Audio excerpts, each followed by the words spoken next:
할렐루야. 아멘. 우리 좌우에 계신 분들하고 인사합니다. 너무 잘 오셨습니다. 너무 잘 오셨습니다.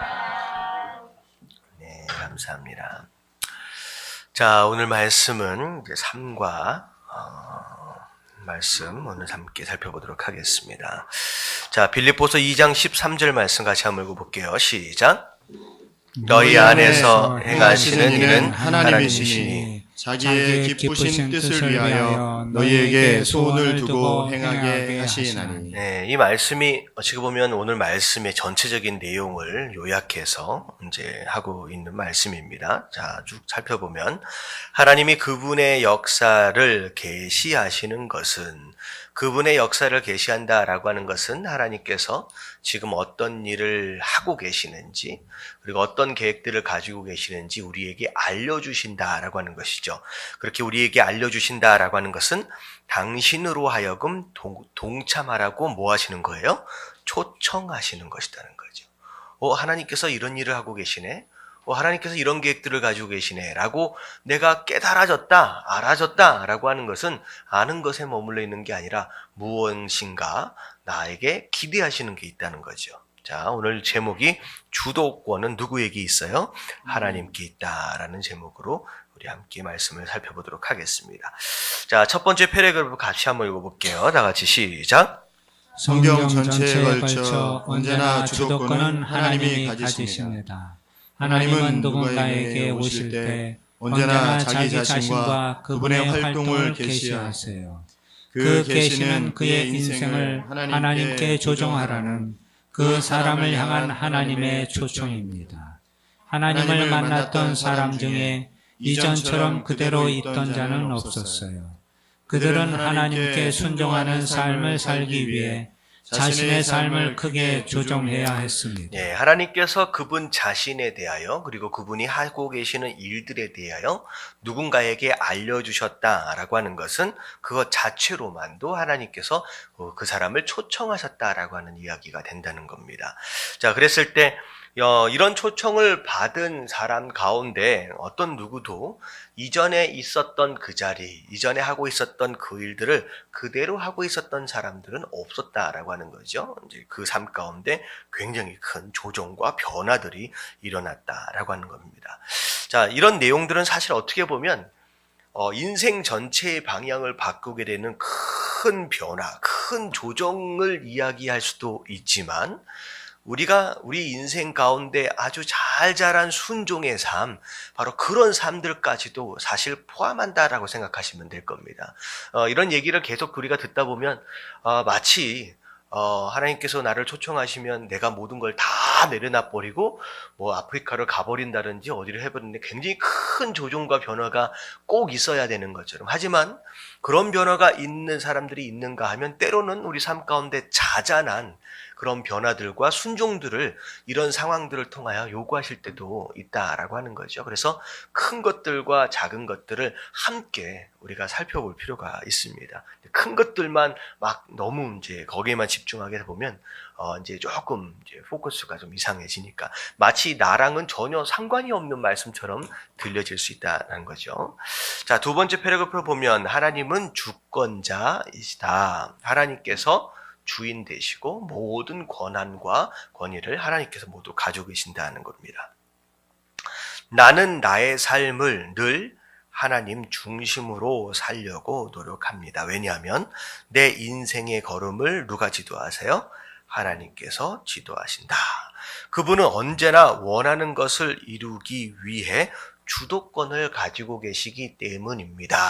하나님께서 계획 세우시고 하나님께서 그 계획을 어떻게 이루어 가실 방법에 대해서까지도 이미 가지고 계시는 분이에요. 당신이 하나님 중심의 삶을 살면, 자, 이게 하나님 중심의 삶을 살면 하나님을 기쁘게 하는 일을 하려는 마음속에 뭐가 생겨요? 갈망이 생긴다는 거예요. 이걸 빌립보서 2장 13절에는 뭐라고 표현했느냐? 소원이라고 표현했습니다. 소원. 자, 그런 갈망, 그 소원이 생기게 되는데 그것 또한 하나님께로부터 나온 것입니다. 된다라는 거죠. 그래서 하나님께 내가 하나님의 일을 위해서 하나님을 위해서 이런 일을 막 하고 싶다라고 하는 그 마음조차도 누가 주시는 것이다? 하나님께서 주신다는 거죠. 그것이 바로 빌립보서 2장 13절에 대한 내용입니다. 자, 위에 올라가서 다시 한번 보면요. 너희 안에서 행하시는 이는 하나님이시니. 자, 하나님께서 어디에서 일하고 계신다고요? 우리 안에서 일하고 계신데요. 자, 우리 안에서 일하고 계신다라고 하는 것은 이미 이 사람은 누구 중심인 사람이에요? 하나님 중심인 사람이에요. 사람 중심, 나 중심인 사람은 내 안에 누가 있어요? 내가 가득 차 있어요. 세상의 기준들이 가득 차 있습니다. 그런 가운데 있으면 하나님께서 내 안에서 일하실 수 없어요. 다만 하나님께서 내 삶의 중심에 계신다라고 한다면 그 하나님이 내 안에서 일하고 계신다는 거죠. 그래서 첫 번째 전제가 하나님 중심이냐 사람 중심이냐라고 하는 것이 첫 번째 전제입니다. 그래서 정말 하나님이 내 삶의 중심이 되어지시면 그때부터 하나님께서 내 안에서 일하시기 시작하시고, 자, 일하시기 시작하시면 하나님께서 뭘 기뻐하실까? 자기의 기뻐하신 뜻을 위하여 너희 마음 가운데 뭐가 생겨요? 소원이 생긴다는 거예요. 여러분, 자기 중심, 인간 중심인 사람들은 소원이 생기죠. 소원이 있죠. 하지만 그 소원조차도 누구 중심이에요? 자기 중심이에요. 내가 이거 했으면 좋겠는데 저거 했으면 좋겠는데 저걸 누렸으면 좋겠는데 저걸 얻었으면 좋겠는데 라고 하는 인간적인 소원이에요. 하지만 하나님 중심인 사람은 하나님이 뭘 기뻐하실까라고 하는 것에 대한 소원이 안에 생긴다는 거죠. 그래서 그 소원이 생기면 그 소원을 근거로 하나님께서 뭐 하신다는 거예요? 일을 하신다라는 거예요. 이게 이제 하나님께서 우리 삶 가운데 일하시는 방법이에요. 그게 빌립보서 2장 13절입니다. 자, 그 다음 구절 한번 이제 패러그래프 한번 읽어볼게요. 시작. 하나님이 일하시는 것을 볼 때 우리는 종종 어떻게 합니까? 우리는 곧바로 하나님 중심적이기보다는 나 중심적이 됩니다.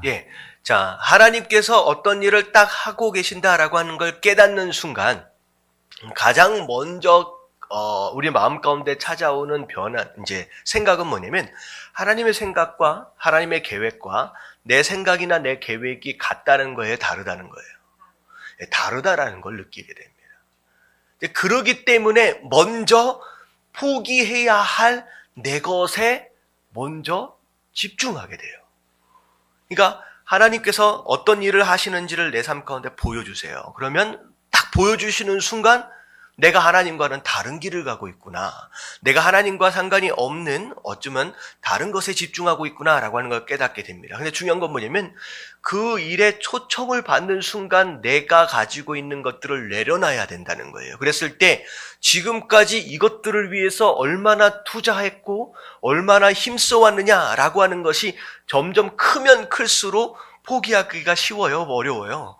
굉장히 어려워진다는 거죠. 그래서 그것으로 말미암아 순간적으로 나 중심적으로 마음이 이동하는 경우가 생깁니다. 이게 이제 믿음의 갈등이라고 하는 거예요. 믿음의 갈등. 자, 그래서 우리는 어떻게 해서든 우리 인생을 하나님을 향하게 해야 한다는 거. 우리가 하나님을 향하여 조종해야 합니다. 자, 다 같이 우리는 시작. 우리는 어떻게 해서든지 우리 인생이 하나님을 향하게 해야 합니다. 우리는 하나님의 안목으로 모든 것을 보는 방법을 배워야 합니다. 우리는 하나님이 그분의 인격을 우리 안에 심어서 자라게 하도록 허락해야 하며 하나님의 생각을 우리에게 계시하도록 해야만 합니다. 여러분, 이런 굉장히 중요한 개념들을 지금 정리를 하고 있는 거예요. 자, 일단은 우리의 인생의 방향을 하나님 쪽으로 일단 바꿔야 합니다. 그리고 우리가 누구의 눈을 가져야 돼요? 하나님의 눈을 가지고 상황이나 어떤 일이나 심지어 나를 향하여서도 하나님의 눈을 통하여 나를 보고 상황을 볼 수 있는 그런 방법을 배워야 합니다. 그런 가운데 그걸 어떻게 배우느냐? 우리는 하나님이 그분의 인격을 우리 안에 심어서 자라게 하도록 허락해야 된다는 거예요. 이게 무슨 얘기일까요? 그분의 인격이 내 안에 심겨질 수 있도록, 그리고 자라갈 수 있도록 하나님 앞에 나를 내어드려야 된다는 거예요. 내 안에 심겨질 수 있는 그분의 인격이 바로 누구예요? 성령 하나님. 성령 하나님이에요. 그러니까 그분에게 그분의 인격이 내 안에 심겨질 수 있도록 나를 내어드리는 거예요. 그래서 지지난주에 주일날 제가 강조했던 것이 뭐냐면, 내가 내 스스로를 청소하거나 수리하는 것이 아니라 그랬어요. 내가 스스로를 청소하고 오히려 스스로를 수리하는 순간, 나중에 나갔던 귀신이 들어왔을 때 더 좋아한다는 거예요. 그래서 7 귀신을 데리고 들어와서 오히려 그 전보다 훨씬 더 악하게 잘못되게 된다는 거죠. 스스로 청소하면 안 됩니다. 어떻게 하라 그랬어요? 하나님에게 내 삶을 내어드리는 거예요. 내 주인의 자리를 내어드리는 거예요. 그래서 그분이 내 안에 들어오셔서 누구로 하여금 내 삶을 청소하거나 수리하도록 내어드린다? 하나님으로, 성령 하나님으로 말미암아 나를 수리하시고 나를 청소하실 수 있도록 나를 내어드리는 거예요. 그게 바로 다른 말로 표현하면 오늘 같은 말씀이 되는 거죠. 성령 하나님이 내 안에 심겨지는 거예요. 그래서 그분이 점점점 내 안에서 자라가도록 나를 내어드리는 겁니다. 내가 무엇인가를 하는 것이 아니라. 그래서 옛날에 그런 이제 예화가 있잖아요. 나야가라 폭포 이쪽 끝에서부터 저쪽 끝까지가, 이쪽은 미국이고 저쪽은 캐나다잖아요. 근데 이쪽서부터 이쪽 끝까지 줄을 어떻게 연결했는지 모르겠지만 줄을 딱 연결해 놓고, 자, 거기에 이제 외줄타기를 하는 사람이 있는데, 한 사람 한번 쭉 건너갔다 딱 오니까 와, 사람들이 박수를 치더래요. 그러면 누가 내 등에 엎여가지고 갔다 올 수 있겠느냐? 볼 때는 야, 잘한다 했지만 자기가 엎힐라 그러니까 이제 마음에 확 내키진 않잖아요. 근데 꼬마애 하나가 저요 하더니만 딱 나가서 덜썩 엎히더라는 거예요. 정말로 딱 갔다 오게 되는 거예요. 야, 꼬마가 너무 대단해가지고, 야, 너는 어떻게 그렇게 믿음이 좋냐? 저 사람 어떻게 믿었냐? 뭐라 그랬어요? 우리 아빠거든요. 근데 중요한 건 뭐냐면, 그 아이가 그 아버지 등에 엎여가지고 한 일이 뭐가 있어요? 그냥 철푸덕 엎혀 있는 것 뿐이라는 거예요. 그게 그 아이가 한 전부이라는 거예요. 근데 그게 가장 좋은 방법이에요. 가장 안전하게 건너갔다 올 수 있는 가장 안전한 방법이에요. 그 브랜든이 지금 100일이 지나고 이제 거의 4개월 가까이 이제 되어 갑니다. 근데 예전에는요, 얘를 딱 안고 있으면 철푸덕 안겨 있었어요. 힘이 쭉 없는 상태에서. 근데 이제는 얘를 딱 안고 있으면 얘가 뭐 하고 있냐면 허리랑 다리를 너무 막 움직여가지고 방심하고 있으면 훅 넘어갈 것 같아. 그래가지고 꽉 붙들고 앉아 있어야 됩니다. 이게 뭐냐면 오히려 힘을 쫙 빼놓고선 철푸덕 안겨 있을 때는 더 안전해요. 하지만 내가 뭔가를 해보려고 다리에 힘을 쓰고 허리에 힘을 쓰는 순간 더 위험해질 수 있다는 거예요. 우리 인생도 마찬가지예요. 제자 훈련을 했다. 우리가 무슨 뭘 얼마나 경건 훈련을 했다. 여러분, 제자 훈련과 경건 훈련의 궁극적인 목표가 뭘 것 같아요? 제자 훈련과 경건 훈련의 궁극적인 목표는 뭘 것 같아요? 예수님을 많이 아는 것과 많이 배우는 이런 내용이 사실 아니에요.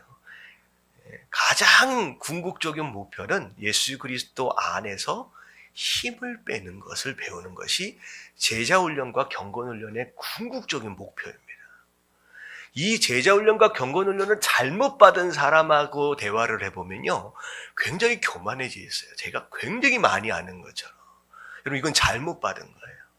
근데 진짜 잘 받은 사람은 예수 그리스도 안에서 몸의 힘을 쫙 빼는 방법을 배운 겁니다. 이게 경건훈련의 최종적인 목표예요. 왜 그러면 우리의 신앙생활을 하나님 앞에 나 자신을 내어드리는 거거든요. 내가 거기에서 무엇인가를 막 하려고 애를 쓰는 순간 위험해진다는 거예요. 마치 그분이 나를 통하여 마음껏 일하실 수 있도록 나를 내어드릴 수 있는 훈련이 제자훈련의 그리고 경건훈련의 최종 목표다라는 거죠. 그래서 그분이 내 안에 들어오시는 거예요. 그래서 그분으로 하여금 자라도록 하시는. 그래서 그렇게 허락하는, 그리고 나서 하나님의 생각을 우리에게 계시하도록 해야만 한다. 하나님께서 나에게 말씀하실 수 있도록 내가 그런 토양들을 준비하는 거라는 거예요. 준비하는 거. 그럴 때만 우리 인생이 삶에 대한 바른 안목을 가질 수 있다라는 겁니다. 이게 바로 하나님의 눈이라는 거예요. 그러니까 하나님의 눈을 가져야지 우리가 무엇인가를 노력해라 라고 하는 내용이 아니라 하나님께 내 스스로를 내어드리라는 거예요. 힘을 빼라. 그래서 기도를 할 때도 기도는 세 가지의 힘을 빼라고 말씀을 드렸잖아요. 기도는 무엇인가를 붙들고서 뿌리채 뽑고 뭐 그렇게 하는 게 아니라 오히려 힘을 빼는 거예요. 어디 힘을 빼요? 자, 목의 힘을 빼고 어깨의 힘을 빼고 그다음에 허리의 힘을 빼는 게 기도다라고 제가 설교 때 한번 말씀드린 적이 있습니다. 목의 힘을 뺀다는 것은 뭘 빼요? 뭘 한다는 거예요? 목이 딱 고다져 있다라고 하는 것은 어떠한 백성들?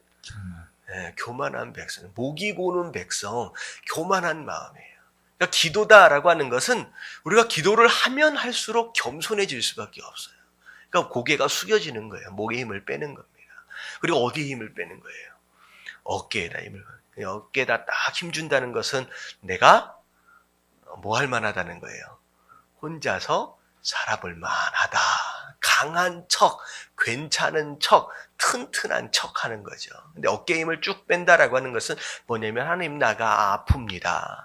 하나님 내가 괴롭습니다. 하나님 내가 외롭습니다. 라고 하는 것을 하나님 앞에 솔직하게 고백할 수 있는 척하지 않는 바로 그런 삶의 모습이 바로 기도 안에서 빼져야 할 어깨의 힘이라는 거죠. 자, 세 번째 허리예요. 모든 인간의 힘은 어디서 나온대요? 허리에서 나온대요. 허리가 반듯해야 단전이 생기고 단전을 통하여서 힘이 나온대요. 근데 결국은 마지막 내가 인간적으로 의지하고 붙들고 있는 그 무엇인가를 기도를 통하여 내려놓는 거예요. 마치 야곱이 야복 강가에서 씨름할 때 결국은 마지막 버티고 있는 이 두 다리가 이제 불구가 되어지는 순간 바로 이 모습입니다. 딱 포기에 되어지는 거.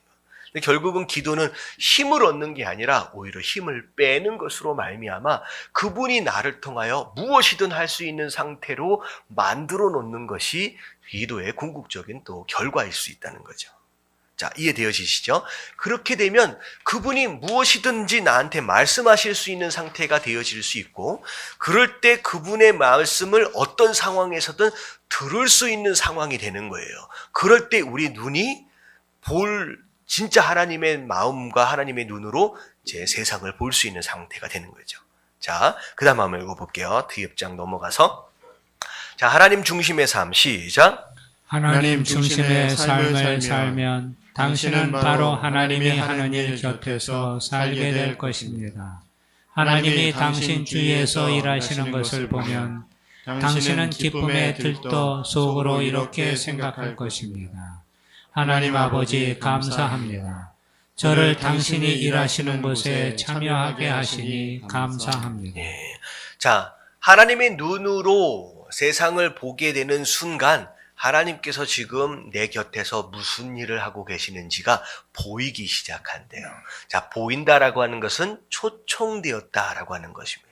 자, 초청되었다라고 하는 것을 인식하는 순간 마음 가운데 무슨 생각이 들어요? 기쁜 나머지 감사하게 된다. 하나님, 내가 저 일들을 감당할 수 있도록 나를 불러주신 것에 너무 감사합니다. 라고 감사하는 마음이 일어난다라고 하는 거죠. 자, 테스트를 한번 해볼게요.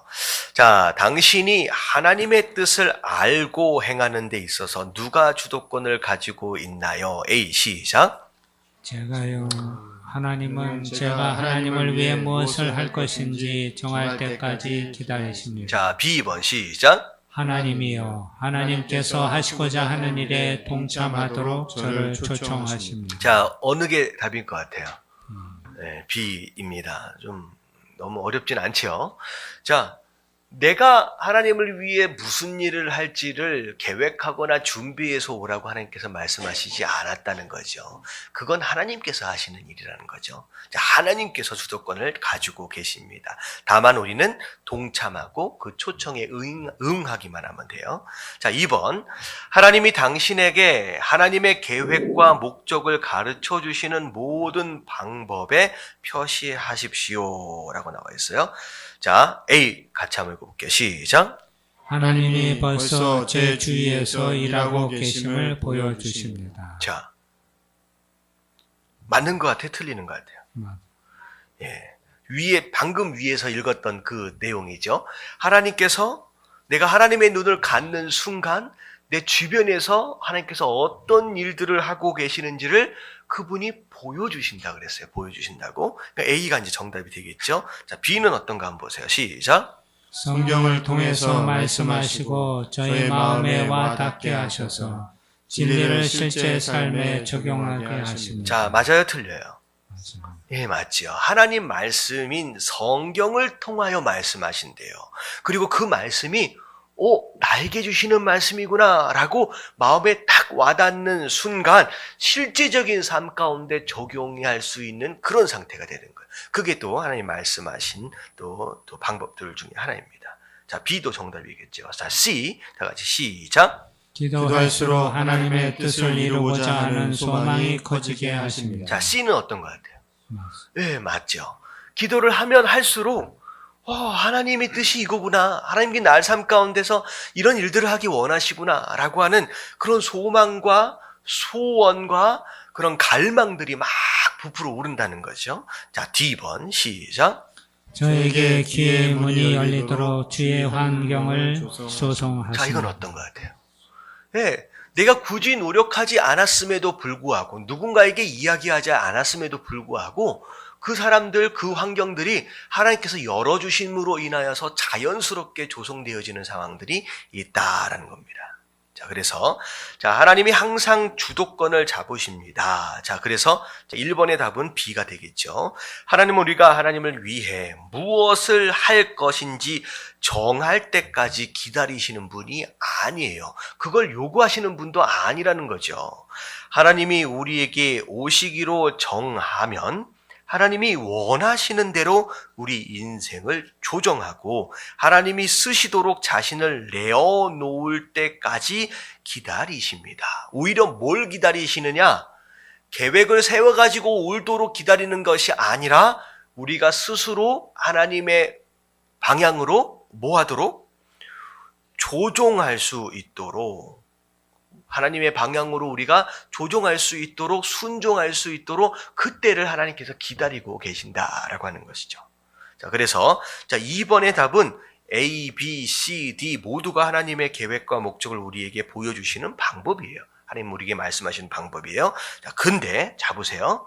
C하고 D는 주의 깊게 보아야 합니다.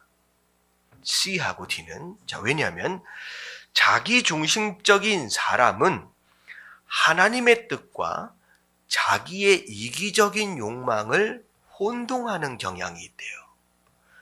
그러니까 자기중심, 하나님의 중심에 서 있어야 하나님의 눈으로 볼 수 있는 상황이 되는데 아직 자기중심에 있는 사람은 이게 하나님의 뜻인지 이게 내 뜻인지 구별하지 못한대요. 구별하지 못한 가운데 기도를 계속 해봐요. 그럼 어떻게 돼요? 내가 원하는 그것이 하나님의 뜻인 것처럼 막 점점 커지게 되고 그리고 오히려 어떤 일이 잘 되었다라고 하는 것으로 말미암아 이게 하나님의 뜻이구나라고 결정해버리는 실수를 할 수 있다는 거죠. 자, 그래서 이런 거예요. 제가 청년들 사역을 가끔 하다 보면 청년들에게 있어서 가장 관심사는 딱 두 가지입니다. 직장 생활하는 거하고 결혼하는 거랑 딱 두 가지예요. 근데 직장 생활하는 것에 대해서는요, 자기네들이 알아서 다 하기 때문에 별로 상담하러 오지 않습니다. 대부분 뭘 때문에 상담하러 오냐면 결혼에 대한 이성 간의 교제에 대한 것으로 상담을 하러 많이 와요. 근데 어떤 상담을 자주 하게 되냐면 별로 기도도 많이 하지 않는 청년이에요. 특별히 남자 형제들 같은 경우에. 근데 갑자기 목사님 제가요 금요일날 저녁에 가끔 가다가 한 번씩 나오면서 기도하다가 보니까 누구가 마음에 들었다는 거예요. 그랬는데 기도를 하면 할수록 하나님께서 그 자매가 내 장래에 신부가 될 사람이라고 확신을 자꾸 준다는 거예요. 여러분들 이게 맞는 확신이에요? 잘못된 확신이에요. 사실 그것만 보고서 이제 맞다 아니다라고 하는 것을 이제 가늠하기가 쉽지 않잖아요. 근데 중요한 건 뭐냐면 하나님의 응답을 주셨다라고 하는 것으로 말미암아 그 자매에게 찾아가서 협박을 하는 거야. 하나님이 너를 나한테 준다고 약속하셨다. 그래놓고선 네가 순종하지 않으면 너 하나님한테 벌 받는다라고 나서 나중에 막 협박을 해. 그러면 나중에 그 자매한테서 저한테 전화가 와요. 목사님 이렇게 하면 어떻게 하나요? 이게 어떻게 되는 거예요? 이렇게 되면 안 된다는 거예요. 그러니까 평소에 기도하는 사람이 아니었어. 중요한 건 여기서부터 시작되는 거예요. 평소에 기도를 하는 사람이다라고 한다면 여러분 하나님의 음성을 듣는 것에 익숙해져 있습니다. 이게 하나님의 음성인지 아닌지. 근데 평소에 기도 안 해요. 그러다가 어느 순간 누군가가 어떤 자매가 마음에 든 거예요. 그래서 뭘 시작한 거예요? 기도를 시작한 거예요. 그러니까 하나님의 음성이라고 하는 걸 생전 한 번도 들어보지 못한 사람이 마음에 먼저 소원을 가진 거예요. 그리고 나서 그걸 이루어달라고 기도를 하니 온 천지 기도할 때마다 떠오르는 것은 그녀의 얼굴뿐이라는 거죠. 결국은 그게 하나님의 응답인 것처럼 착각한다는 거예요. 여러분 이건 청년들의 이야기만이 아닙니다. 어른들도 마찬가지예요. 내가 원하는 누군가를 만났는데 무슨 비즈니스가 대박이 난다더라라는 소식을 들은 거예요. 어디 증권에 투자하면 뭐 대박이 나느니. 야 그거 괜찮니. 별의별 소식을 딱 듣는 순간 마음에 뭐가 생겼어요. 야 저거 하면 내 인생이 역전될 것 같은 거예요. 내 인생이 대박 날 것 같은 거예요. 그러다가 평소에 기도도 안 하던 사람이 뭐 하기 시작해요? 그걸 마음의 중심에 두고 기도하기 시작하는 거예요. 하나님 저겁니까? 근데 기도하면 기도할수록 그 사업만 하면 그 비즈니스만 하면 그 회사만 들어가면 내 인생이 대박 날 것 같은 생각만 점점 막 부풀어 오르는 거죠. 그래 놓고 하는 얘기가 뭐냐면 하나님이 어떻게 하셨어요? 하나님이 응답해 주셨다는 거예요. 그 비즈니스를 하면 대박 날 거라고 응답해 주셨다는 거예요. 중요한 건 뭐예요? 내가 지금 평소에 하나님 중심에 있느냐 아니면 나 중심에 있느냐라고 하는 것이 중요합니다. 그렇지 그것이 하나님의 중심으로 옮겨져 있지 않는다라고 한다면 무슨 방법을 써서라도 하나님의 음성을 듣는다라고 하는 것은 사실 불가능한 거라는 거예요. 그렇게 되어서는 안 됩니다. 자, 그래서 그런 식으로 하면 안 돼요. C번을 선택했어요. 기도할수록 소망이 막 커져간다. 자기중심적인 사람은 잘못 오해할 수 있다는 거죠. 자, 환경이 거기 한번 읽어볼게요. 시작. 환경이 언제나 하나님의 인도하심을 정확히 일러준다고 말할 수는 없습니다. 기회가 열리거나 열리지 않거나 하는 것도 항상 하나님의 인도하심을 일러주는 것은 아닙니다. 네, 이것도 중요합니다. 어떤 일이 잘 되어진다라고 해서 그것이 하나님의 뜻이다라고 얘기할 수는 없습니다. 자, 생각해 보자는 거예요. 사도 바울이 로마로 가려고 정말로 애를 썼잖아요. 로마로 가려고 애를 쓰는데 어떤 일들을 만났어요? 배가 파선이 되기도 하고 별의별 상황들이 다 일어났어요. 굉장히 어려워. 근데 상황으로 보면 환경이 로마로 갈 환경을 열어주신 것 같아요? 아니면 오히려 닫아주신 것 같아요? 예? 마치 막는 것과 같은.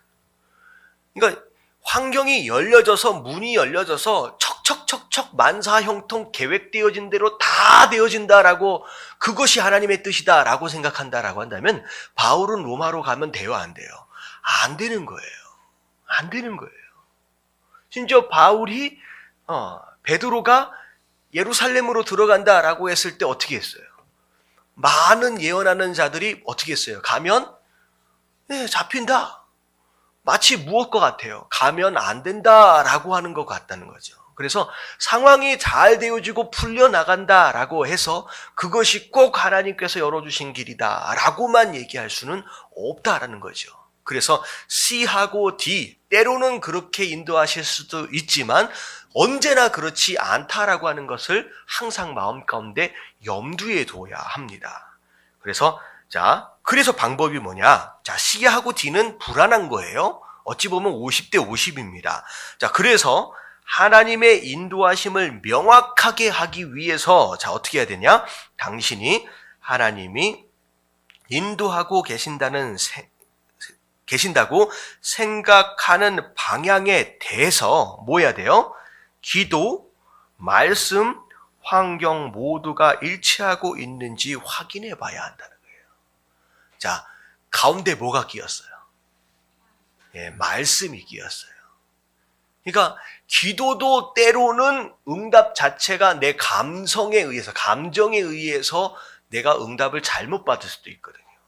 어찌 보면 환경도 열어주신 곳 그것만이 하나님의 뜻이라고 얘기할 수는 없거든요.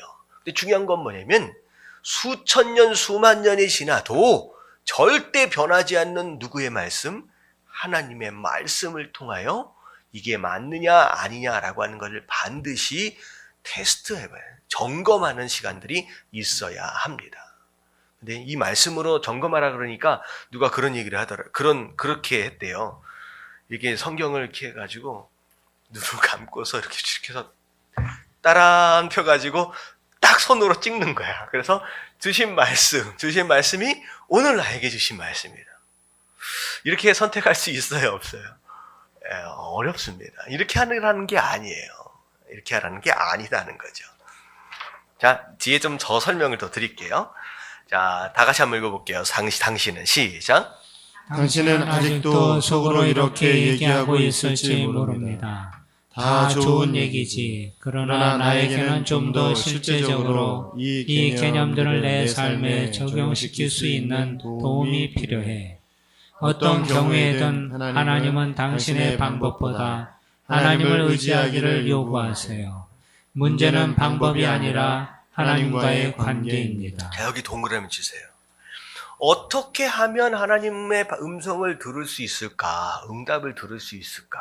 누구 말씀대로 영철아라고 이제 들려주시면 참 좋겠지만 꼭 그렇게는 또 안 된다는 거죠. 근데 중요한 건 뭐냐면 어떻게 들을 수 있겠느냐라고 하는 방법론에 대한 내용이 아니라 뭐가 중요해요? 관계가 중요합니다.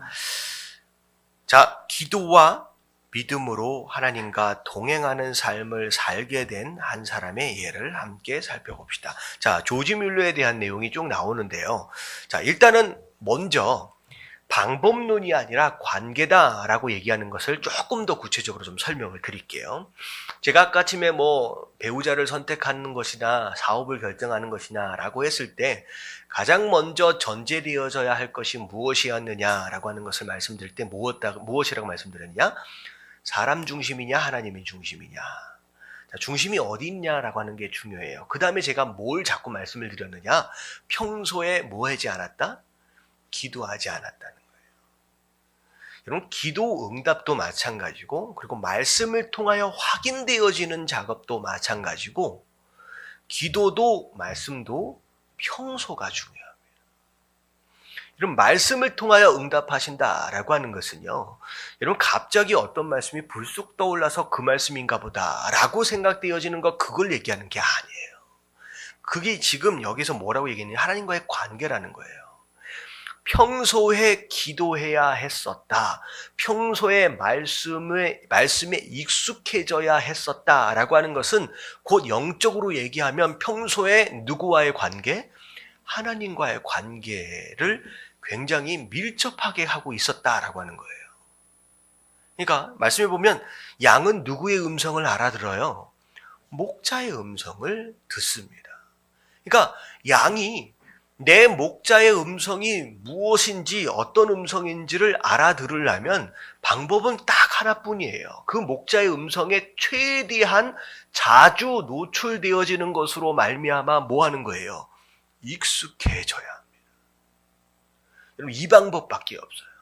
그래서 매일 큐티하는 게 중요하고 자주 예배드리는 게 중요한 이유가 뭐예요? 바로 이거예요. 가능하면 그 목소리에 최대한 나를 자주 노출시켜줘야 돼요. 그래서 아이들한테 아빠 목소리를 익히고 엄마 목소리를 익히려면 어떻게 해야 돼요? 네, 애기 이름을 계속 불러주면서 내가 아빠야, 내가 아빠야, 아빠 음성에 익숙해지도록 만드는 거예요. 엄마 음성에 익숙해지도록 만드는 거예요. 그래가지고 엄마 음성이 딱 들려질 때 다른 여자 음성과는 다르게 차별화되어졌다라고 하는 것을 스스로 인지하도록 만드는 거예요. 그래서 말씀에 익숙해지고 기도하는 것에 익숙해지면 익숙해질수록 하나님께서 말씀하실 때 이게 하나님 말씀이구나 라고 그냥 땡 종이 울린다 그럴까요? 탁 느껴지는 거예요. 그리고 이게 하나님의 음성이 아니구나 라고 했을 때 마음 가운데 미묘한 불편함이 확 옵니다. 그러니까 이단에 가가지고 성경 공부를 해봤더니 이게 맞는 것 같네. 이거는 평소에 말씀을 봤다는 거예요, 안 봤다는 거예요? 안 본 거예요. 이단에 누가 그런 얘기를 해요. 신천지에 가봤는데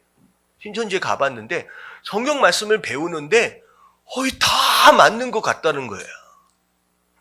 여러분, 말씀을 본 사람은 이게 말도 안 되는 해석이라는 것을 금방 압니다. 근데 그걸 1년씩이나 배웠는데 와, 이렇게 좋은 말씀이 있는가라고 생각했다는 거예요. 이 사람은 10년 동안 20년 동안 신앙생활하면서 말씀을 본 사람이야, 안 본 사람이에요? 안 본 사람이에요. 나중에 1년 싹 공부 끝난 다음에 드디어 수료를 했습니다. 여러분들 세 가족 성경 공부가 1년이에요, 거기는. 1년씩 6개월씩 굉장히 길어요. 성경 공부 열심히 해가지고 나중에 이제 그때야 예배에 참석할 수 있는 기회를 준대요. 딱 갔더니 앞에 예수님이 아니라 사람 초상화가 앞에 예배당 앞에 걸려 있더래요. 여기 잘못 왔나 보다. 그때야 깨달아. 이게 아닌가 보다. 1년 동안 뭐 하면서 공부한 거예요? 그럼 평소에 말씀을 안 본 사람은 말씀에 대하여 말도 안 되는 해석을 하는데도 깨닫지를 못하는 거예요. 그래서 중요한 건 뭐냐면 어떻게 하면 하나님의 음성을 들을 수 있습니까? 방법을 가르쳐 주세요 라고 하는 질문은 잘못된 거예요. 뭐 하라는 거예요? 그분의 관계 안에 들어가라는 거예요. 그분의 관계 안에 들어가요. 그분의 목소리에 익숙해져야 합니다. 자주 들어야 돼요. 그래서 그 위조 지폐하고 진짜 지폐하고를 구별하는 사람이 하루 종일 뭐 하고 있대요? 진짜 지폐만 보고 있대요. 진짜 지폐만 계속 만지작. 이것에 익숙해져 버리는 순간 너무 똑같이 생겨요. 여러분 진짜 위조 지폐를 보신 적 혹시 있으세요? 제가 미국에 있을 때 저희 청년 중에 하나가 뱅크 오브 아메리카에서 텔러로 이제 일을 하고 있는데 위조 지폐라고 해가지고 100불짜리 위조 지폐를 가지고 왔어. 원래는 가지고 오면 안 되는데 한번 보여주고 있다고 해서 가지고 온 거예요. 다음날 갖다 넣어놔야 되는데. 근데 이게 이제 나중에 이제 누군가가 이제 썼다가 이제 걸린 거예요. 근데 100불짜리하고 똑같이 햇빛에다 대고 해도 구별을 못해. 정말로 똑같이 생겼습니다. 진짜 컴퓨터 안에다가 딱 넣어봐야 구별이 될 정도로 너무 똑같습니다. 요즘 이단들이나 이런 것들은 지금 그런 식으로 오는 거예요. 결국은 방법은 어떻게 가짜로 만들었느냐라고 하는 걸 연구하는 것이 아니라 진짜에 익숙해지는 거예요. 자, 그래서 그게 하나님과의 관계입니다. 그래서 밑에를 보니까 믿음으로 산 조지 뮬러의 삶 같이 한번 읽어볼게요. 시작. 조지 뮬러는 16세기에 영국에서 살았던 목사님입니다. 그는 하나님의 사람들이 용기를 잃은 것에 대해 매우 걱정을 했습니다. 그들은 더 이상 하나님이 하시는 일을 바라지 않았고 기도에 응답해 주시는 하나님을 신뢰하지 않았어요. 그들의 믿음은 너무나 적었어요. 조지 뮬러가 걱정했었던 것이 무엇이냐? 사람들이 용기를 잃어버린. 용기를 잃어버렸다라고 하는 것은 불신앙입니다. 더 이상 하나님을 신뢰하지 않아요. 더 이상 하나님을 의지하지 않습니다. 기도에도 응답해 주실 것이다 라고 하는 기대 자체가 없어요. 그러니까 용기를 잃어버리는 거예요. 나는 안 된다 라고 하는 거예요. 그런 가운데 하나님은 다 같이 시작.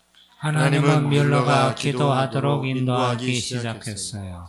그 기도 내용은 하나님의 사역이라고 밖에는 설명될 수 없는 일을 하도록 하나님의 인도를 구하는 것이었어요.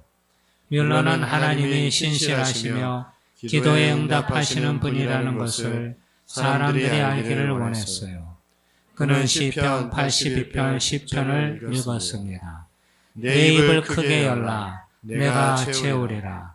하나님은 뮬러로 하여금 믿음으로 행하도록 인도하셨으며 그의 믿음은 그의 이야기를 듣는 모든 사람들에게 놀라운 간증거리가 되었습니다. 자, 내 입을 크게 열라라고 하는 것. 여러분들 이게 음식점에 가서 이제 알콩달콩 남자친구, 여자친구, 애인들끼리 앉아서 이제 요즘에 그럴지는 모르겠는데 음식을 서로 먹여주는 경우들이 또 있잖아요. 그랬을 때 쌈을 딱 싸가지고 큰 쌈을 싸가지고 딱 갖다 주면 자 어떻게 해요?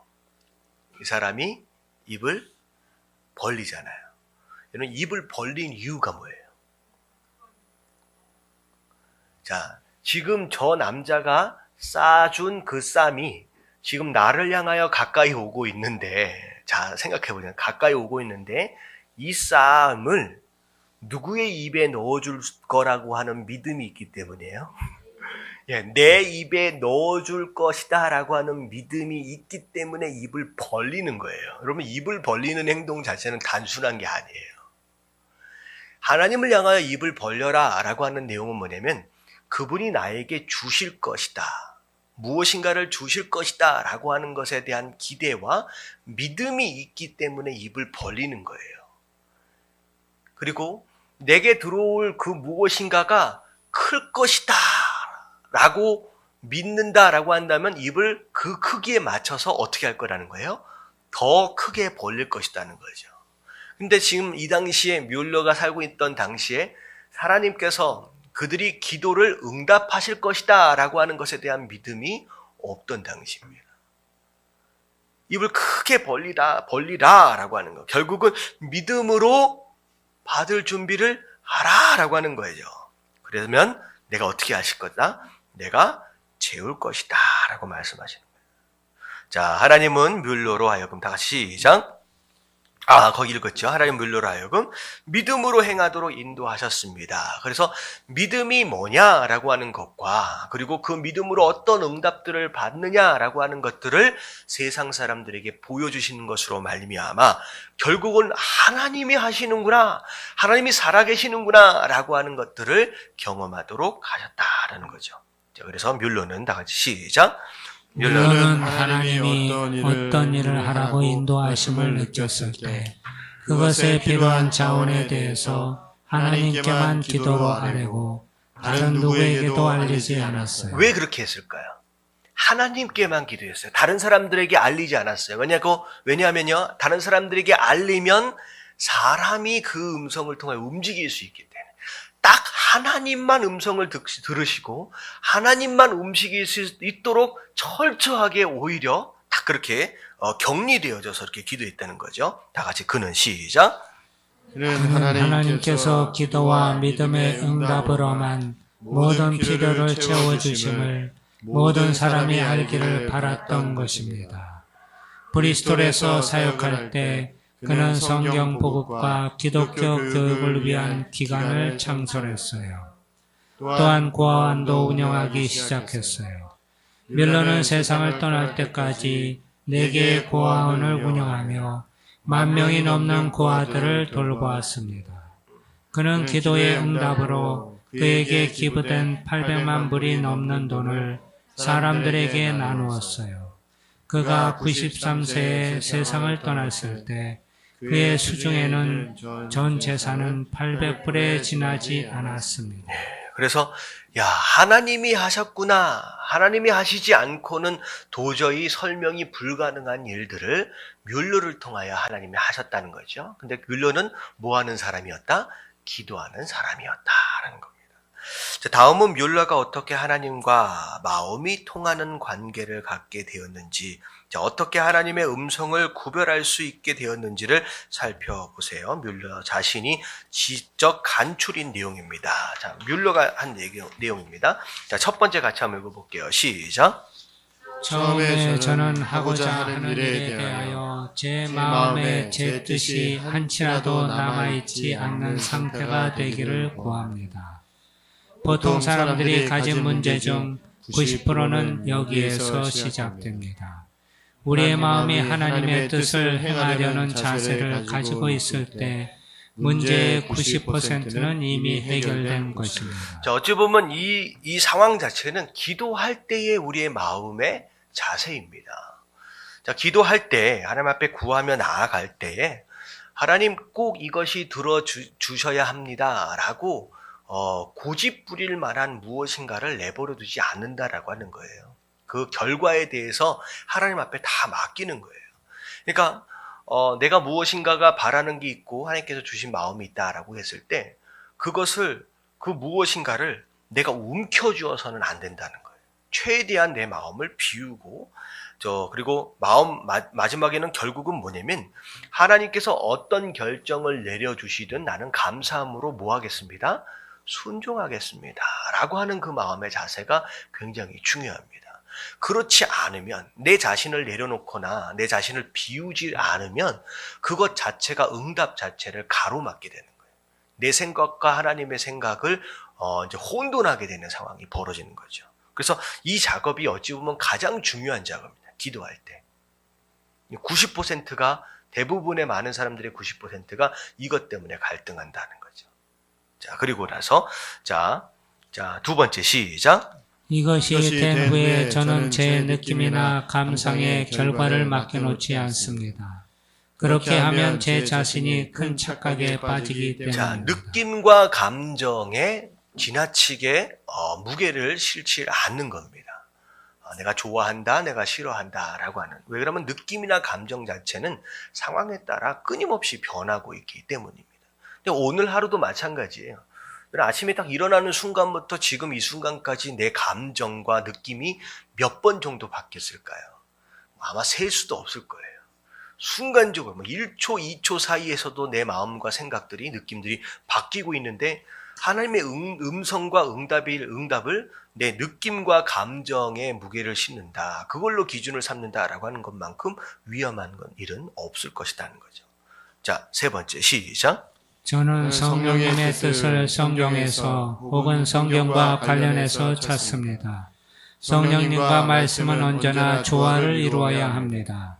말씀 없이 성령님께 의지하는 것은 제 자신을 큰 착각에 빠지도록 방치하는 것입니다. 성령님이 우리를 인도하고 있다면 그분은 절대로 말씀에 위배되지 않게 말씀에 있는 대로 우리를 인도하실 것입니다. 이게 성령님의 음성인지 아니면 하나님의 음성인지 구별하기 쉽지 않을 때가 많이 있습니다. 가능하면 성령님의 음성을 구별할 수 있기 위해서 성령님의 음성에 익숙해져야 하지만 그것 또한 육신을 입고 있는 상태이기 때문에 사실 불완전하다는 거죠. 그렇기 때문에 그 성령님의 음성 또한 무엇에 비추어 본다? 말씀에 비추어서 조화를 이룰 수 있게 해야 한다라는 거죠. 그래서 가장 좋은 방법이 말씀을 기준으로 안전장치를 해놓는 거예요. 안전장치. 이 가장 중요합니다. 자, 그리고 나서 그 후에 시작. 그 후에 저는 제게 주어진 환경을 봅니다. 이것은 하나님의 말씀과 성령과 관련하여 하나님의 뜻을 그대로 보여줍니다. 네, 하나님께서 응답에 합당한 환경들을 허락해 가실 때가 있다는 거죠. 갑자기 누군가를 만나게 하시든지 어려운 문제들이 갑자기 문이 열린다든지 이런 환경의 변화를 통하여 내 마음 가운데 더 큰 확신을 주실 때가 있어요. 근데 하지만 이것 자체만 의지해서는 또 안 된다라고 말씀을 드렸죠. 때로는 더 어려운 일이 있다라고 할지라도 오히려 또 그것들을 극복해 나가는 상황들까지를 우리가 또 염두에 두어야 합니다. 자, 그 다음 시작. 저는 하나님의 뜻을 바로 가르쳐 주시기를 기도합니다. 네, 중요한 건 또 뭐냐면 제가 하나님의 음성을 또 바로 들을 수 있도록 항상 기도하는 것. 이게 또 중요합니다. 근데 이런 모든 것들이 자연스럽게 가능해질 수 있기 위해서는 그 마지막이 중요해요. 다 같이 시작. 그러므로 하나님께 기도하고 말씀을 공부하고 묵상함으로 저는 제 능력과 지식이 닿는 한 신중한 판단을 합니다. 그리고 제 마음이 계속 평안하고 두세 번 더 간구할 때까지도 계속 평안이 있으면 실천에 옮깁니다. 예, 어쩌면 그러므로 하나님께 거기에 뭐가 좀 더 들어가면 되냐면 평소에라고 더 들어가면 좋을 거죠. 이제 갑작스럽게 어떤 일을 딱 만나서 기도를 시작하는 것이 아니라 평소에요, 평소에. 그래서 평소에 기도하고 평소에 말씀을 공부하고 평소에 묵상, 자, 말씀을 공부하는 것과 묵상은 다른 개념이지 않나요? 자, 말씀은 공부하는 것은 지식적인 공부지만 말씀을 묵상하는 것은 인격적인 만남입니다. 다른 개념이에요. 자, 이런 것들을 평소에 우리가 해왔을 때 그것이 우리의 실력이 되는 거예요. 그런 가운데 재차 마음의 평안을 근거로 간구하여 나중에 확신이 생기면 이제 실천에 옮기게 된다는 거죠. 그래서 여러분들 이런 단계 이렇게 신앙생활을 하며 결정한다라고 한다면 사실 결정 자체가 그렇게 금방금방 쉽게 이루어지지는 않습니다. 그리고 평소에 기도하고 평소에 말씀 보고 묵상하지 않는다라고 한다면 절대 되어질 수가 있는 상황들이 아닌 거예요. 저는 별로 싫어하는 게 뭐냐면 어느 집회 갔더니만 어떤 은사를 받았고 갑자기 확 불처럼 막 일어났다가 이런 거 별로 좋아하지 않습니다. 왜냐하면 쉽게 일어난 불은 쉽게 꺼져요. 은사도 마찬가지예요. 쉽게 얻은 은사는요, 그 은사도 쉽게 무너질 수 있어요. 그러면 신앙은요, 한 걸음이 중요한 거예요. 매일매일이 신앙이에요. 그래서 제가 출애굽기 설교를 할 때 만나가 주는 영적인 의미, 그럼 만나를 1년에 한 번씩 먹는 게 아니잖아요. 매일 먹는 거예요. 그러니까 만나는 영적인 양식이고 만나가 바로 예수 그리스도시고 만나가 곧 말씀입니다. 근데 하나님께서는 이스라엘 백성들에게 이 만나를 어떻게 내려주셨느냐? 매일 내려주셨어요. 고기를 먹고 싶을 때 가끔가다 한 번씩 내려주시는 게 아니라 만나는 매일 먹는 거예요. 그래서 만나는 매일매일 먹는 그것 자체가 능력이 되어져요. 말씀도 기도도 마찬가지입니다. 그래서 어찌되었든 우리가 신앙생활을 하면서 매일매일 예를 들면 새벽 제단을 싼다든지 아니면 아침 저녁으로 말씀을 묵상한다든지 이런 것들 자체가 예배에 참석하는 이것보다도 훨씬 더 중요할 수 있습니다. 우리의 신앙을 견고히 세워감에 있어서. 그래서 이게 굉장히 중요한 거예요. 매일매일이. 자, 바른 답에 V 표시를 하십시오.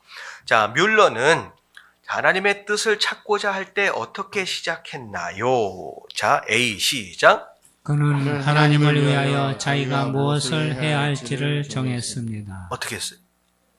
틀리죠. 자기가 정하지 않았어요. 자, B번. 오히려 자기가 정하지 않도록 애썼다는 거죠. 자, B번 시작. 그는 자신의 뜻이 남아있지 않는지를 확인했습니다. 예, 그렇게 했죠. 자, C 시작. 그는 하나님의 뜻만이 그가 원하는 자리까지 가도록 노력했습니다. 예, 하나님의 뜻만이 그가 원하는 자리까지 가도록 노력했습니다. 결국은 답이 뭐하고 뭐예요? B하고 C가 되겠죠. 자, 2번.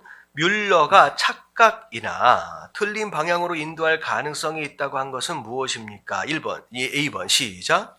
느낌에 따라 판단하여 결정하는 것. 예, 느낌은 착각일 수가 많이 있습니다. 자, B번 시작. 감정을 쫓는 것. 예, 감정도 위험하죠. 자, C번 시작. 성령님의 인도하심만 바라는 것. 자, 이것도 위험해요. 이게 성령님의 음성인지 아니면 내 마음의 소리인지 몰라요. 아무리 해도. 그래서 결국은 마지막에 뭘로 확인한다? 말씀으로 확인해야 합니다. 자, 3번. 자, 뮬러는 어떤 것이 서로 일치할 때를 찾았습니까? A 시작. 자기가 원하는 것과 주위 환경. 네, 이게 아니죠. 내가 원하는 대로 주위가 딱 열렸다, 환경이 열렸다. 그렇다고 맞는 게 아닙니다. B번 시작. 성령님과 말씀. 네, 성령 하나님의 음성과 말씀이 서로 조화를 이루었을 때를 찾았죠. 그래서 답은 B가 되겠습니다. 자, C 한번 읽어볼게요. 시작. 주위 사람들의 의견과 자신이 원하는 것. 네, 내가 원하는 게 있어요. 그랬을 때 사람을 찾아가서 물어봐요. 그 사람이 내가 가지고 있는 생각하고 같은 대답을 해줬을 때, 아, 맞구나, 라고 생각하는 사람들이 많이 있습니다. 자, 여러분들, 이건 이제 어떤 경우가 있냐면, 이제 상담을 보통 하러 올 때, 뭘 상담을 하러 오냐면, 미리 마음 가운데 뭘 정해놨어요. 네, 자기 생각과 방향과 모든 계획들을 다 정해놨어요. 근데 목사를 찾아온 이유가 뭐예요? 내가 세워놓은 계획과 방향이 맞는지 틀리는지를 어떻게 해? 네, 이 목사가 예스 해주기를 바라는 거예요. 예스 해주기를 바라는 거예요. 그래서 내가 지금 세워놨던 계획과 내가 잡았던 이 방향들이 맞다라고 하는 것을 목사를 통하여 한 번 더 컨펌을 하고 가서 하면 마음이 뭐 할 것 같아서 조금 더 편할 것 같아서 여러분들 이래서 상담을 오시는 분들이 많이 있습니다. 근데 잘 듣다 보면 알아요. 이 사람이 이미 결론을 내렸구나. 아니다. 근데 결론을 이미 내린 사람한테는 뭐라고 해야 돼요? 아무리 뭐라고 해줘도 사실은 상처만 받고 가요. 그래서 만약에 그것과 다른 대답을 해주면요, 나쁜 목사가 됩니다. 자기를 미워하는 목사가 돼요. 별로 관계도 별로 안 좋아집니다. 근데 저는 참 그걸 제일 못했던 것 같아요. 바른 말만 해줬어요. 그랬더니만 저를 별로 안 좋아하더라고요. 근데 요즘에는 이제 아예 얘기 안 해주기로 했어요. 그냥 축복하며 기도해 주는 게 최고더라고요. 딱 보니까 이미 마음으로 결정을 다 했어. 목사가 자기 의견에 예스를 해주기를 기대하는데 차마 예스 해주기는 참 이제 신앙의 뭐랄까 양심에 걸리고 예스 해주기는 애매하고 하나님이 축복해달라고 지혜해달라고 그냥 이렇게 기도해주고 그냥 보내는 게 상책입니다. 근데 중요한 건 뭐냐면 이렇게 하면 안 된다는 거예요. 누굴 만난다라고 했을 때 마음으로 정해놓고 확인받으려고 가서는 결국 그건 하나님의 뜻을 들으려고 가는 사람이 아니다 하는 거죠. 자, D 시작. 주위 환경과 평안한 느낌. 네, 환경이 잘 열려진다, 잘 되어진다, 마음이 평안하다라고 하는 것만 또 해서는 안 됩니다. 자, 그래서 성령님과 말씀의 일치. 자, 4번입니다. 무엇이 뮬러에게 하나님의 뜻을 알게 하는 마지막 시험이었나요? 자, A 시작. 그는 하고자 하는 일에 대해 문이 열렸는지 닫혔는지 보았습니다. 네, 이게 아니죠. B번 시작. 그는 친구 목사님에게 그의 생각을 물었습니다. 네, 이렇게 하지는 않았습니다. 때로는 물어볼 필요도 있지만 이것을 기준 삼아서는 안 돼요. 자, 시작. 그는 그의 육감을 따르고 과연 되는지 보았습니다. 네, 육감을 따랐다라고 하는 건 아니죠. 자, 마지막 D 시작. 그는 기도와 성경 공부와 그것의 반영을 통해서 진행되고 있는 일에 대해 지속되는 평안이 있는지를 살폈습니다. 네, 그래서 매일매일 있어지는 기도, 매일매일 있어지는 성경 공부, 매일매일 있어지는 큐티, 그것이 우리의 영적인 능력입니다. 네, 특별히 은사가 있어서 영적인 분별, 병 고치는 은사, 방언의 은사, 그게 영적인 능력이 아니에요. 매일매일이 중요해요. 자, 그게 영적인 능력이 되고요. 그 어떤 일을 선택한다라고 했을 때 마음 가운데 평안함이 있으면 그 주시는 음성을 따라가게 되는 거죠. 자, 결국은 답이 이렇게 되고요. 이것이 도움이 되길 바랍니다. 지금도 여전히 이에 대해 애매모호하게 느껴진다 할지라도 낙심하지 마십시오. 사실 애매모호한 게 맞는 거예요, 지금은. 애매모호하죠. 한참 강의를 들었긴 들었는데, 그러면 내일부터 하나님의 음성을 어떻게 들을 것이냐. 사실은 이건 뭐에서 알 수 있는 거예요. 여러분들, 이것은 클래스를 지금 강의를 들어서 깨닫는 게 아니라, 내일부터 뭐 하면 돼요? 내일부터 큐티 시작하면 되는 거예요. 내일부터 매일매일 기도하면 되는 거예요. 그래서 그것을 통하여 하나님의 음성을 딱 들려주시는 것을 딱 한 번 경험해 보면 알아요. 아, 이거구나 라고 경험해 본 사람한테는 그게 깨닫는 거예요. 그러니까 가서 제가 가르쳐 줄 수 있는 상황이 아니라는, 강의를 통하여서. 자, 그래서 낙심하지 말라는 거예요. 앞으로 함께 연구할 시간이 많이 있습니다. 다음 과에서 하나님께서 어떻게 실생활 통화 속에서 역사하시는지 신뢰를 들어 설명하겠습니다. 자, 그래서 오늘 전체적인 주제는 누구의 음성을 듣는 방법? 하나님의 음성을 듣는 방법. 근데 이것 자체가 사실은 틀린 명제예요. 하나님의 음성을 듣는 방법이라는 것은 정해져 있지 않습니다. 가장 어떻게 보면 하나님의 음성을 듣는다라고 하는 것은 무엇을 통하여? 그분과의 관계를 통하여서요. 그 관계는 내가 얼마나 하나님과 자주 만났냐예요. 어떻게 하면 자주 만나는 거예요? 이러면 기도하는 순간이 하나님을 만나는 거고요.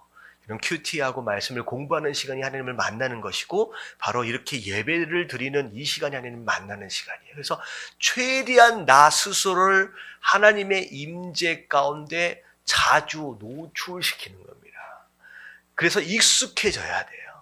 하나님의 임재가 이런 것이구나 라고 하는 것을 경험을 통하여 계속 익숙해져야 돼요. 그렇게 되어지면 그때 하나님의 음성인지 아닌지를 구별할 수 있는 능력이 그 관계 안에서 영적으로 생겨나게 됐다는 거죠. 그렇게 되면 어떤 일들을 결정한다라고 했을 때 굳이 그때서부터 기도를 해야지 21일 기도 몇 주 기도 그렇게 정하지 않아도 그냥 하나님 앞에 나가면 그냥 마음 가운데 주시는 음성들이 이제 들려질 수 있다라고 하는 것이죠. 그래서 방법론이 아니다. 뭐다? 관계다, 관계. 그래서 매일매일의 삶이 중요합니다. 어떤 뭐라 그러죠? 한 번 딱 있어질 수 있는 어떤 이벤트성적인 신앙생활에 집중해서는 안 돼요. 내가 어느 집회, 내가 어떤 컨퍼런스를 갔더니, 내가 누구를 만났더니, 물론 그것을 통하여 있어질 수도 있지만, 계기를 마련할 수 있지만, 영적인 힘은 매일매일 아침에 만나를 먹는 바로 그게 능력이 되어집니다. 그래서 매일매일 여러분들 아침마다 저녁마다 기도하며 묵상하며 하나님을 만나실 수 있는 저와 여러분들 되시길 주님의 이름으로 축원합니다. 자, 정리할게요. 1번 시작. 하나님이 자신의 활동을 계시하신 것은 그의 일에 동참하라는 초청이다. 알려주셨다라고 하는 것 자체가 초청이에요. 2번 시작. 저는 처음부터 주어진 문제에 대해 내 스스로 결정하지 않게 해달라고 구합니다. 먼저 결정하지 마십시오. 이미 응답이 없습니다. 그러면 3번 시작. 저는 제 느낌이나 감상의 결과에 맡겨놓지 않습니다. 스스로 계속 변화되는 것을 붙잡으면 안 돼요. 변하지 않는 것을 붙잡아야 합니다. 4번 시작. 저는 성령의 뜻을 성경에서 혹은 성경과 관련해서 찾습니다. 변하지 않는 건 하나님 말씀밖에 없어요. 말씀을 붙잡으십시오. 그것이 흔들리지 않을 수 있는 유일한 비결입니다. 자, 다 같이 기도합니다.